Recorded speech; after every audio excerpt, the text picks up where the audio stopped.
ஏற்கனவே ஒரு வழக்கில் முன்ஜாமீன் பெற்று அது கண்டிஷன் பெயிலில் இருக்கார். திடீர்னு இன்னொரு வழக்கு விஜிலன்ஸ் வந்து ஒரு வழக்கு போட்டு லஞ்ச ஒழிப்பு போலீஸ் கண்டிஷன் பெயிலில் அவர் இருக்கும்போதே அவர் கைது செய்யறதுக்கான ஒரு வேலைகளை பார்த்து கொண்டிருந்தது டிவிகே அரசு.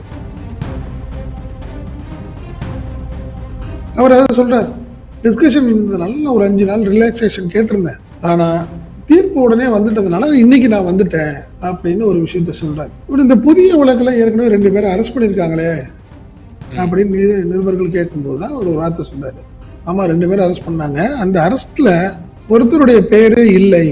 இருவர் கைது செய்யப்பட்டதில் ஒருவர் அந்த புகார்ல எஃப்ஐஆர்ல பேர் இருக்கு, இன்னொரு எஃப்ஐஆர்லயே பேர் இல்லை. பேர் இல்லாத பொழுதும் அவர் மீதும் அவரும் கைது செய்யப்பட்டிருக்கின்றார். திடீர்னு முந்தானத்து எல்லா இடங்கள்லையும் ரைடு வழக்கு பதிவு செய்து அடுத்த நாள் காலையில கைது செய்யறது மாதிரி ஒரு பிளான். போலீஸோடைய பிளான் என்னன்னா, திருவள்ளிக்கேணி போலீஸ் ஸ்டேஷன்ல அவர் காலையில 10:30 மணிக்கு வருவாரு, அப்போ அவரை கைது செய்யணும் அப்படின்னு ஒரு பிளான் பண்ணாங்க. உடனே அவர் என்ன பண்ணிட்டாரு, டிவிஎஸ்சி வந்து கூடுதலான ஒரு வழக்கு பதிவு செய்யப்பட்டு நான் தங்கியிருந்த அறையில் சோதனைகளும் பல்வேறு இடங்களில் சோதனைகளும் செய்து அந்த வழக்கை பதிவு செய்திருந்தார்கள். அந்த வழக்கின் மூலமாக சென்னை உயர்நீதிமன்றத்தில் முன்ஜாமீன் கேட்டு ஒரு வழக்கு தாக்கல் செய்திருந்தோம். எவிடன்ஸ் அதெல்லாம் காட்டி தான் நீங்க ரிமாண்ட் பண்ண முடியும். நீங்க அந்த விஷயத்துல தான் நீங்க ஃபெயிலியர் ஆகுது. தமிழக அரசுடைய டிவிகே கவர்மெண்ட் பாத்தீங்கன்னா 2-3 விஷயங்கள்ல ஃபெயிலியர். செந்தில் பாலாஜி அதை தெளிவாகவே சொல்லிட்டாரு, நீங்க எத்தனை வழக்குனாலும் போடுங்க, நாங்க நீதிமன்றத்தை நாடி கண்டிப்பா இதெல்லாம் பொய் வழக்குகள் நாங்கள் சொல்லுவோம். சட்டப்படி எத்தனை வழக்குகள் போட்டாலும் சரி, இல்லை இந்த வழக்குகளாக இருந்தாலும் சரி, நீதிமன்றத்தில் எதிர்கொண்டு இந்த வழக்குகள் அனைத்தும் பொய்யான வழக்குகள் என்பதை நாங்கள் நிரூபித்து காட்டுவோம். ஏற்கனவே டாஸ்மாக் விவகாரம் தொடர்பா இடி அது விசாரிச்சுட்டு இருக்கு.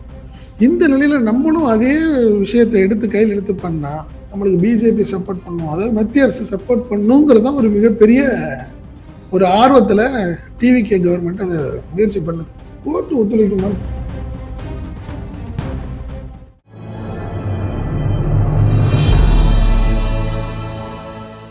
தமிழ் நியூஸ் நேயர்களுக்கு வணக்கம். இன்றைய நேர்காணலில் நம்முடைய இருப்பவர் தமிழ் நியூஸ் ஆசிரியர் மற்றும் பத்திரிகையாளர் திரு செந்தில் சார். சார் வணக்கம். வணக்கம். வணக்கம் சார். திரு செந்தில் பாலாஜி அவர்களுக்கு நேற்றைய தினம் முன்ஜாமீன் கிடைச்சிச்சு. இப்போ இன்றைய தினம் அந்த திருவல்லிக்கேணி காவல் நிலையத்தில் வந்து ஆஜராகி விளக்கம் கொடுத்துருந்தாங்க. ஸோ இடையில கீழமை நீதிமன்றத்தில் ஒரு 5 நாட்களுக்கு வந்து காவல் நிலையத்தில் ஆஜராகிறதுலேருந்து விலக்கு கேட்டிருந்தாங்க. அதன் அடிப்படையில் இப்போ மீண்டும் வந்து ஆஜராக இருக்கக்கூடிய பின்னணி என்ன? அதன் பிறகு ப்ரெஸ் மீட் கூட வச்சுருந்தாங்க. இல்லை, ஆக்சுவலாக பார்த்தீங்கன்னா ஏற்கனவே ஒரு வழக்கில் முன்ஜாமீன் பெற்று அது கண்டிஷன் பெயிலில் இருக்கார். ஒரு போலீஸ் ஸ்டேஷனில், அதாவது திருவல்லிக்கேணி போலீஸ் ஸ்டேஷனில் காலை மாலை 2 நேரமும் கையெழுத்திட்டு ஏதாவது விசாரணை இருந்தால் தேவைப்பட்டால் விசாரணைக்கு அவர் வந்து அப்பியர் ஆகிட்டு இருக்கார். இதுதான் இந்த சூழ்நிலை. திடீர்னு இன்னொரு வழக்கு விஜிலன்ஸ் வந்து ஒரு வழக்கு போட்டு லஞ்ச ஒழிப்பு போலீஸ் அந்த கண்டிஷன் பெயிலில் அவர் இருக்கும்போதே அவர் கைது செய்யறதுக்கான ஒரு வேலைகளை பார்த்து கொண்டிருந்தது டிவிகே அரசு. அதன் தொடர்ச்சி தான் இப்போ அடுத்தடுத்த பரபரப்புகளுக்கு காரணம்னு வச்சுக்கலேன். ஸோ பார்த்தீங்கன்னா நேற்று அவர் என்ன பண்ணிட்டாங்க, திடீர்னு முந்தானத்து எல்லா இடங்கள்லையும் ரைடு, நைட்டு வழக்கு பதிவு செய்து அடுத்த நாள் காலையில் கைது செய்யறது மாதிரி ஒரு பிளான்.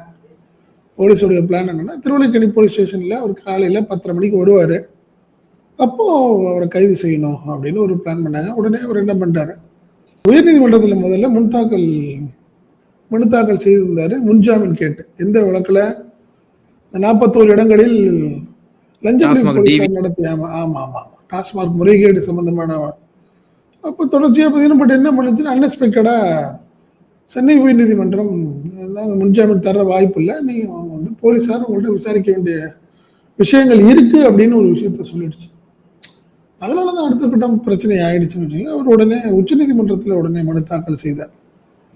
மீன் டைம் என்ன பண்ணாரு, ஏன்னா என் மேலே இன்னொரு புதிய வழக்கு போட்டிருக்கிறாங்க, அந்த வழக்கு தொடர்பாக நான் வந்து அட்வொகேட்ஸ்லாம் கொஞ்சம் டிஸ்கஸ் பண்ண வேண்டியது இருக்கிறதுனால ஒரு 5 நாட்கள் எனக்கு வந்து அந்த கையெழுத்து இடுவதற்கான ரிலாக்ஸேஷன் வேணும்.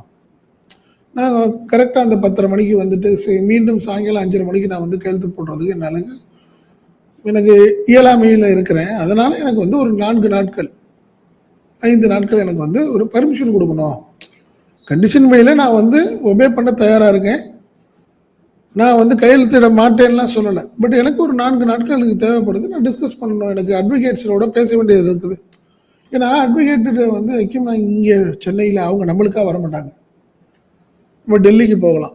ஒரு முக்கியமான அட்வொகேட்ஸு, அதுவும் உச்சநீதிமன்றம்ங்கிறப்போ மோஸ்ட்லி அட்வொகேட்ஸ் எல்லாமே டெல்லி தான். அதுக்காக தான் ஒரு பர்மிஷன் கேட்டது. ஒரு 5 நாட்கள் எனக்கு பர்மிஷன் கொடுக்கணும்னு கேட்டாங்க. பட் உச்சநீதிமன்றம் என்ன பண்ணிடுச்சு, அவருக்கு முன்ஜாமீன் கிடைச்சிருச்சு, கொடுத்துருச்சு. அது வந்து யாருமே எதிர்பார்க்காத ஒரு விஷயம் தான் வச்சுங்களேன். அதில் உச்சநீதிமன்றத்தில் நடந்த சில விஷயங்கள் ஒரு சுவாரஸ்யமான விஷயமா தான் நான் பார்க்குறேன்னு வச்சுங்களேன். காரணம் என்னென்னா, அதில் அந்த கேள்வி பதில் ஆக்சுவலாக பார்த்தீங்கன்னா முழுக்க முழுக்க செந்தில் பாலாஜியை எப்படியாவது கைது செய்யணும், அவருக்கு முன்ஜாமீன் கொடுத்துடாதீங்க அப்படிங்கிறது தான் ஒரு பெரிய கடுமையான ஒரு முனைப்போடு இருந்திருக்குது டிவி தமிழ்நாடு அரசு கவர்மெண்ட்ஸ். ஆமாம், பார்த்தீங்கன்னா அவர் வந்து பார்த்தீங்கன்னா ஒரு முதல் விஷயம் என்ன சொல்கிறாங்க, செந்தில் பாலாஜி வெளியில் இருந்தால் அவர் சாட்சிகளை வந்து கலைக்கக்கூடும் அப்படிங்கிறது தான் ஃபஸ்ட்டு அவங்களுடைய ப்ரேயர். உச்சநீதிமன்ற தலைமை நீதிபதியே ஒரு கேள்வி கேட்குறாரு. என்ன கேட்குறாரு, இது வந்து முன்ஜாமீன் வழக்கு, இதுக்கும் சாட்சிகளை கலைப்பதற்கு என்ன சம்பந்தம் அப்படின்னு ஒரு கேள்வியை கேட்குறாரு. அதனால இது முன்ஜாமீன் நாங்கள் கொடுக்குறோம், நீங்கள் தேவைப்பட்டால் அவர்கிட்ட விசாரிக்கணுங்கிறதான உங்களுடைய ப்ரேயரு. அவரை எப்போ கூப்பிட்டாலும் அவர் உங்களை வந்து உங்கள்கிட்ட வருவார், நீங்கள் அவரை விசாரிச்சுக்கலாம் அப்படின்னு அவங்க ஒரு தெளிவாக சொல்கிறாங்க. அப்போ என்ன சொல்கிறாங்க, திருப்பி தமிழக அரசு இல்லை முழுமையாக ஒத்துழைப்பு கொடுக்க சொல்லுங்க அப்படின்னு. அப்போ தான் விசாரணைக்கு உங்களை வந்து உங்களை பார்க்க வருவார் அப்படின்னு சொன்னாவே முழு ஒத்துழைப்புன்னு தானே அர்த்தம். அப்படியே அப்படி திருப்பி ஒரு கேள்வியை கேட்குறீங்கன்னு கேட்குறாரு உச்சநீதிமன்ற நீதிபதியே கேட்குறாரு. முழுமையாக ஒத்துழைப்பு கூட முழுமை ஒத்துழைப்பு உங்களை விசாரணைக்குன்னு வந்துட்டதுக்கப்புறம் முழுமை ஒத்துழைப்பு தானே அர்த்தம். அது இல்லை முழுமையான ஒத்துழைப்பு கொடுக்கணும், நீங்கள் உத்தரவு போடணும்னு கேட்குறாங்க.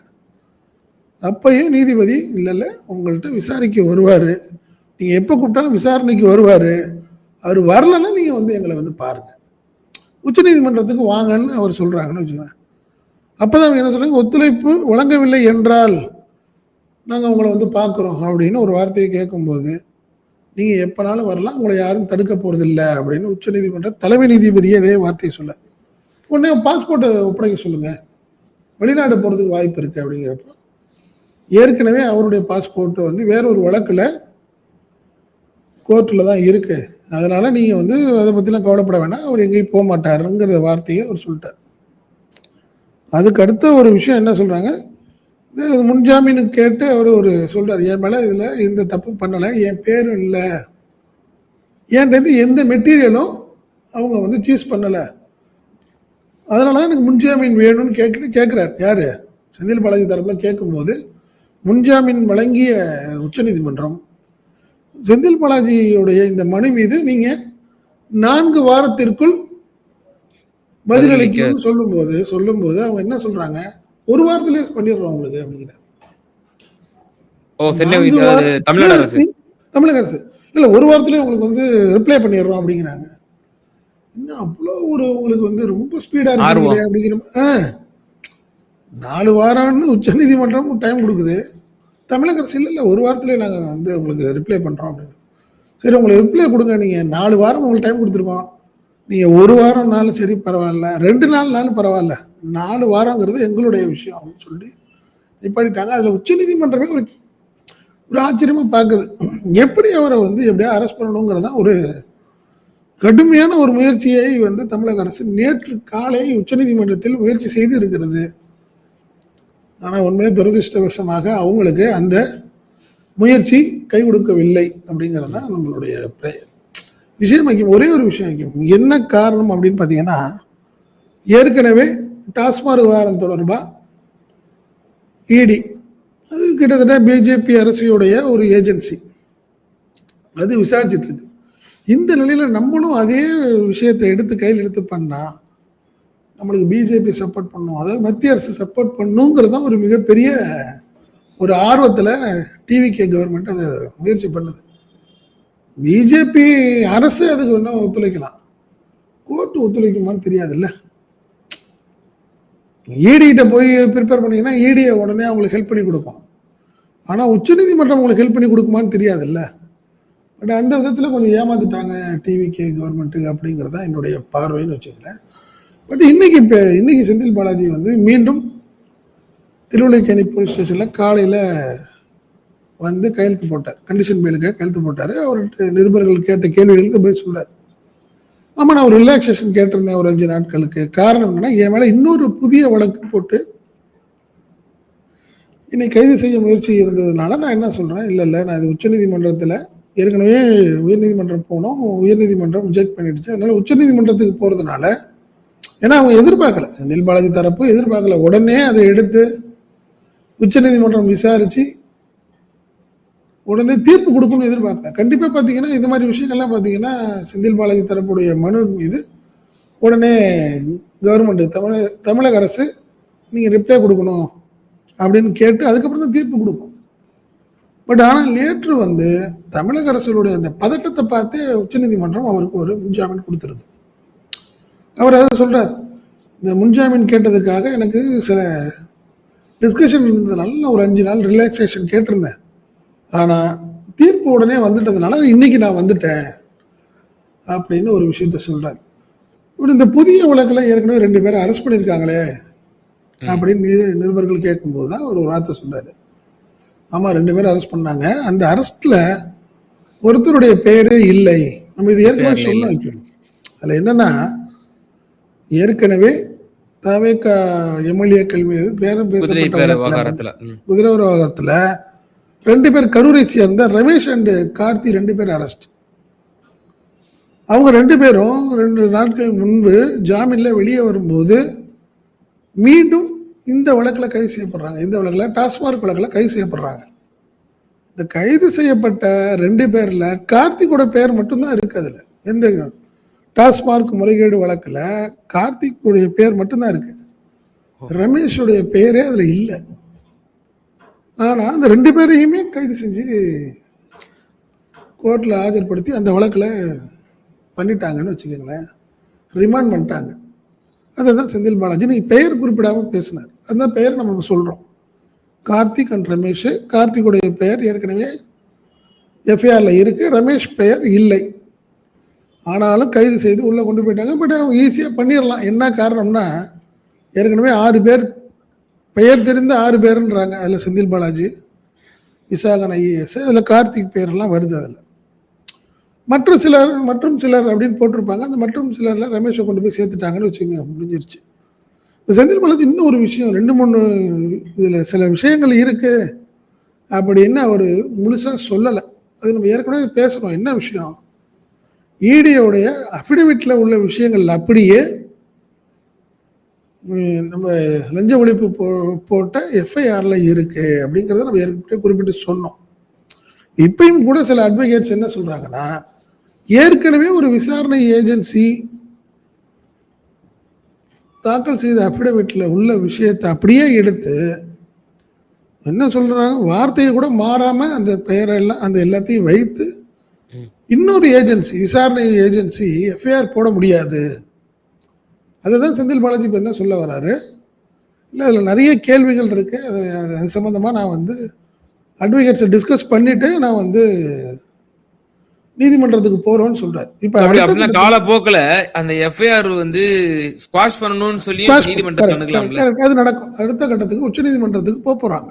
ஆல்ரெடி இடி வந்து ஒரு வழக்கு பதிவு செஞ்சு அதை வந்து விசாரணைக்கு உட்படுத்தி இருக்காங்க லாஸ்ட் இயர்.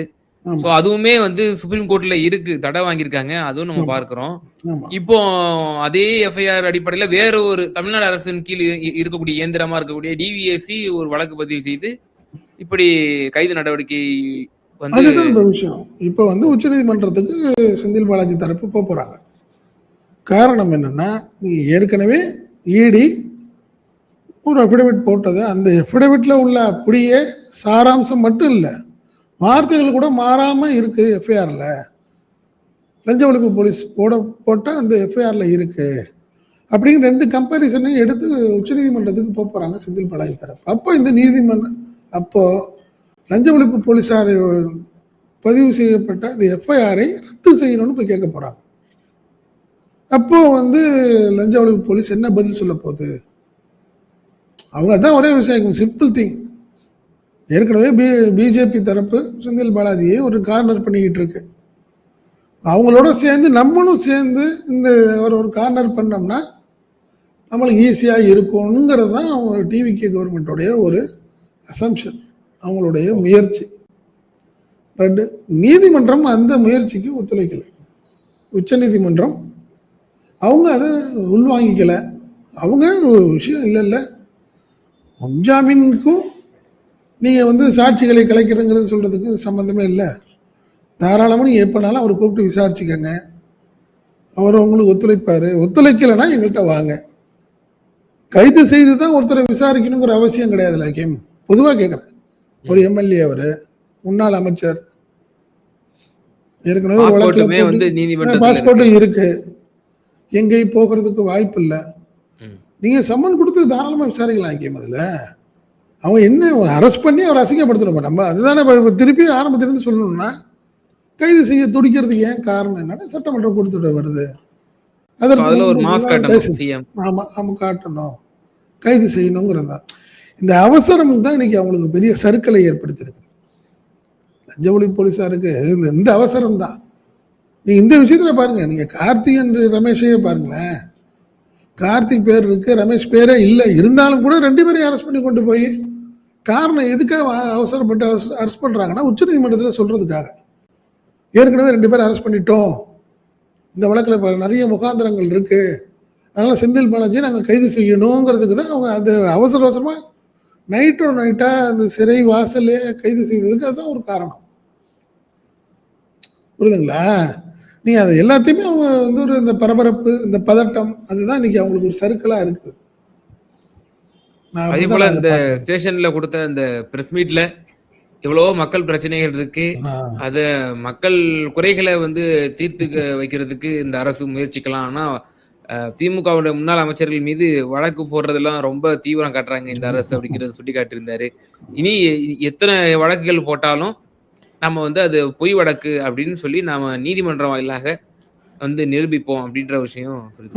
நீங்க அதிகபட்சம் தான் சொல்றேன். நம்ம ஏற்கனவே நம்ம பேசுனதுதான். டாஸ்மார்க், இபி இந்த கணக்கில் ஏதாவது ஒரு வழக்கு போடுறதுக்கான வாய்ப்புகள் அதிகம். நம்ம பேசிட்டே இருந்தோம். கரெக்டாக பார்த்தீங்கன்னா டாஸ்மார்க் வழக்கு போச்சு. இப்போ அந்த டாஸ்மார்க்லேயே முன்ஜாமீன் கிடைச்சிருச்சுன்னு வச்சுக்கோங்களேன்.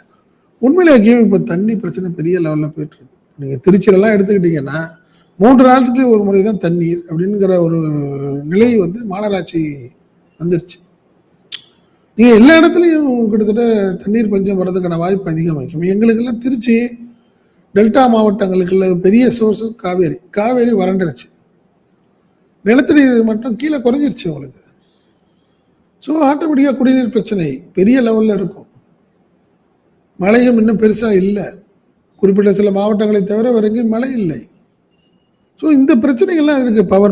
பவர் கட்டு, இந்த பவர் அது கணக்கீடு விஷயத்தில் நிறைய பிரச்சனைகள், குளறுபடிகள், எல்லாத்துக்கும் சம்மந்தம் இல்லாமல் அந்த மின் கட்டணம் வந்து ஒரு பிரச்சனையாக இருக்குன்னு கிட்டத்தட்ட 3 லட்சம் குடும்பத்தினர் பெருசாக லெவலில் பாதிக்கிட்டு இருக்காங்க அந்த விஷயம். ஸோ இந்த விஷயத்தெல்லாம் விட்டு செந்தில் பாலாஜி அவங்க ஒரு விஷயத்தில் தெளிவாக இருக்காங்க. என்ன திமுக பெரிய லெவலில் கரப்ஷன் பண்ணிடுச்சு. நீங்கள் அதெல்லாம் சரி பண்ணுறதுக்கே எங்களுக்கு நிறைய டைம் ஆகுது பாருங்கள், அதுக்காக நம்ம எவ்வளோ வேலை பார்க்குறோம் அப்படின்னு காட்டிக்கணும்னு நினைக்கிறாங்க. ஏன்னா கண்டிப்பாக இந்த பட்ஜெட்டில் நீங்கள் வந்து 2500 ரூபாய் கருணை தொகை ஏற்றுவாங்களா மாட்டாங்களா? பெண்களுக்கு இலவச பஸ் பயணம் எங்கேனாலும் போகலாம், தமிழ்நாட்டில் எங்கே வேணாலும் போயிட்டு வரலான்னு சொல்லிட்டு இருந்தவங்க, அதுக்கான உத்தரவு வருமா வரலையா? 6 சிலிண்டர்னு சொன்னாங்க, அது கிடைக்குமா மாட்டாதா? இந்த மாதிரி விஷயங்கள் எல்லாம் பெரிய எதிர்பார்ப்பு இருக்குது மக்கள்கிட்ட. நீங்கள் பட்ஜெட்டாவே பொதுவாக இருக்கும்ல ஐக்கியம். அட்லீஸ்ட்டு நீங்கள் செப்டம்பர்லேருந்து இருக்கும், அக்டோபர்லேருந்து இருக்குது, கருணை தொகை வந்து கிட்டத்தட்ட 2500 ரூபா போகிறப்போகுது. இந்த மாதிரி விஷயங்கள் எல்லாம் வந்து பப்ளிக்லாம் பெருசாக எதிர்பார்ப்பாங்க. அதை மடைமாற்றம் செய்யறதுக்காக பார்த்தீங்கன்னா இல்லை திமுக கவர்மெண்ட்டில் நிறைய கரப்ஷனுங்க, 1000 கோடி 10,000 கோடி 20,000 கோடின்னு ஆயிடுச்சு. ஸோ நாங்கள் அதுக்கான வேலைகள் பார்க்குறதே எங்களுக்கு வந்து இப்போ இல்லை. அதனால நீங்கள் வேறு இதெல்லாம் எதிர்பார்க்காதீங்க, இதெல்லாம் நான் சரி பண்ணிக்கிறேன்னு அவர் சொல்லணுங்கிறதுக்காகத்தான் இது ஒரு அதுக்கான ப்ரிப்பரேஷன் மாதிரி தான் இது தெரியுது. பட் இதில் நிறைய ஃபெயிலியர் ஆகுது. அது வந்து அது எடுபடுதல் இல்லை. நீங்கள் இதெல்லாம் நீங்கள் சக்ஸஸாக பண்ணியிருக்கணும். ஒரு ஆப்ரேஷன் பண்ணுறீங்க, 41 இடங்களில் நீங்கள் வந்து ஆப்ரேட் பண்ணி எல்லாத்தையும் நீங்கள் வந்து சோதனை நடத்துறீங்க. அப்படிங்கும் பட்சத்தில் நிறைய டாக்குமெண்ட்ஸ் கிடைச்சிருக்கணும், நிறைய பணங்கள் இருக்கணும். அந்த பணங்களை டெபாசிட் பண்ணதுக்கான உங்களுக்கு ஆக்சுவலாக மெட்டீரியல்ஸ் வேணும்ல கேம் 30,000 கோடி 20,000 கோடி ஊழல்னு சொல்றீங்க. அப்படி பார்க்கும்போது செந்தில் பாலாஜி தரப்புலையோ செந்தில் பாலாஜிட்டேருந்தோ நீங்கள் வந்து இங்கே பாருங்க ஒரு 10,000 கோடிக்கான டாக்குமெண்ட்டு ரெடி பண்ணியிருக்காங்க. ஒரு உறவினர் ஒருத்தர் இவ்வளோ புது புது சொத்தாக வாங்கியிருக்காரு. எதையாவது நீங்கள் சொன்னீங்கன்னா தானே நீங்கள் சாட்சியே இல்லாமல் ஆதாரங்கள் இல்லாமல் நீங்கள் வந்து பேப்பர்லேயே சொல்லிட்டு இருக்க முடியாது. அதை மக்களும் நம்ப மாட்டார்கள். அதுதான் செந்தில் பாலாஜி சொல்கிறேன். நீங்கள் எவ்வளோ வழக்கு வேணாலும் போடுங்க, நீதிமன்றத்தில் நாங்கள் வந்து அது பொய் வழக்குங்கிறத வந்து நிரூபிப்போம் அப்படிங்கிறத ஒரு தெளிவாக சொல்லியிருக்காரு. இன்னைக்கு இதுதான் ஒரே கேள்வி சார். சட்டசபைக்கு இன்னும் 3 நாட்கள் இருக்கு. இப்போ அந்த 3 நாட்கள்ல இனி அடுத்து ஒரு புது கேஸ் போடுவாங்களா லஞ்ச ஒழிப்புத்துறை அப்படிங்கிற ஒரு பரபரப்பு எதிர்பார்ப்பு தான். ஏன்னா இந்த கடந்த ஒரு 15 இந்த ஒரு மாசமாவே ஒரு கிளைமேக்ஸா தான் இருக்கு. செந்தில் பாலாஜி அவர்கள் அந்த கூட்டத்தொடர் முடிஞ்சதுக்கு அப்புறம் இந்த குதிரை பேர வழக்கு, அப்புறம் எஃப்ஐஆர்ல இல்லாத செந்தில் பாலாஜி வந்து கைது செய்ய முயற்சித்தது, அப்புறம் நீதிமன்றம் அவருக்கு வந்து ஜாமீன் கொடுத்தது, அடுத்து டாஸ்மாக் டிவிஎஸ்சி, அதுக்கப்புறம் அதுலயும் வந்து கீழமை கோர்ட்டு ரத்து பண்ணி மேல சுப்ரீம் கோர்ட்டுக்கு போய் வாங்கினது, இப்படி பரபரப்புக்கு பஞ்சம் இல்லாம போய்கிட்டு இருக்கு. இப்போ எப்படியோ இந்த சட்டமன்றத்துக்குள்ள இன்னும் 3 நாள் இருக்கு இல்லையா, அதுவுமே அவங்களுக்கு வந்து புதுசு வழக்கு போடுறதுக்கான வாய்ப்புகள் கம்மியான்னு நினைக்கிறேன். ஏன்னா அவங்க நினைச்சது வெள்ளிக்கிழமைக்குள்ள அரெஸ்ட் பண்ணிடணும். 2 நாள் இருக்கு, சனி ஞாயிறு எங்க கோர்ட்டுக்கு போக முடியாது. அதுக்கப்புறம் நீங்க ஜாமீன்னா திங்கக்கிழமை தான் போகணும். அப்படின்னால அவங்க வந்து ரொம்ப டைட் பண்ணி அவங்க வியாழன் வெள்ளி எப்பயுமே பார்த்தீங்கன்னா நீங்க கவர்மெண்டா இருக்கட்டும் போலீஸ் ஒருத்தரை கார்னர் பண்ணணும்னா கரெக்டா வியாழன் வெள்ளியில தான் பண்ணுவாங்க. ஏன்னா சனி ஞாயிறு கோர்ட்டுக்கு போக முடியாது. அப்போ அவங்களுக்கு அந்த சிறையில இருக்க வேண்டிய கட்டாயமே வந்துடும். அந்த 2 நாள் அவங்க வந்து ஜெயில இருந்தே ஆகணும் நீங்க அப்படிங்கிற ஒரு சூழ்நிலை வந்துடும். அதுக்குள்ளார பல விஷயங்களை பல எவிடன்ஸை ரெடி பண்ணிடலாங்கிறது அவங்களுடைய எண்ணம். பல முக்கியமான வழக்குகள்ல மேஜிஸ்ட்ரேட் வீட்டிலேயே போய் கூட நம்ம பண்ணதெல்லாம் பார்த்திருக்கோம். இப்ப எனக்கு இப்போ என்னன்னா, இப்போ சட்டமன்ற கூட்டத்தொடருக்கு முன்னாடி இவரை வந்து எப்படியாவது இது பண்ணணும் அப்படின்றாங்க. ஒரு சட்டசபையில செந்தில் பாலாஜிக்கு நேருக்கு நேரா திரு விஜய் அவர்கள் எதிர்கொண்டா எப்படி இருக்கும் அப்படிங்கிற ஒரு பெரிய எதிர்பார்ப்பு. 2வது, இதன் மூலியமா திரு விஜய் அவர்கள் சாதிக்க நினைப்பது என்ன? இப்போ செந்தில் பாலாஜியை கைது பண்ணிட்டோம்னா என்ன அவர் பூர்த்தி செஞ்சிருவாரு திரு விஜய் அப்படிங்கிற ஒரு மிகப்பெரிய கேள்வி இருக்கு. இல்லை, என்னை பொறுத்த வரைக்கும் டிஎம்கே கவர்மெண்ட் பெரிய கரப்டிவ் கவர்மெண்ட். பாருங்க, இந்த ஊழல்வாதிகள் எல்லாத்தையும் நாங்கள் கைது செய்து உள்ள அடிச்சு போட்டோம் அப்படின்னு சொல்லி மக்கள்கிட்ட ஏதாவது ஒரு ஒரு சிம்பத்தி கிரியேட் பண்ணி பரவாயில்லையே கவர்மெண்ட் வந்து 2-3 மாசத்துலேயே ஊழல்லாம் ஒழிச்சிட்டாங்களே அப்படிங்கிற மாதிரி வெளியே காட்டிக்கணும்னு நினைக்கிறாரு. பட் அதற்கான நீங்க எதாவது சொல்றேன், நீங்க ஊழல்லாம் நீங்க கண்டிப்பா நடவடிக்கை எடுங்க, அரெஸ்ட் பண்ணுங்க, தப்பு செஞ்சவங்கள அதில் ஒன்றும் மாற்றம் இல்லை. பட் பொய் வழக்கா போட்டு ஒரு ஃபோக்கஸ் ஆகிடுது இல்லை, தப்பா போயிடுது இல்லை.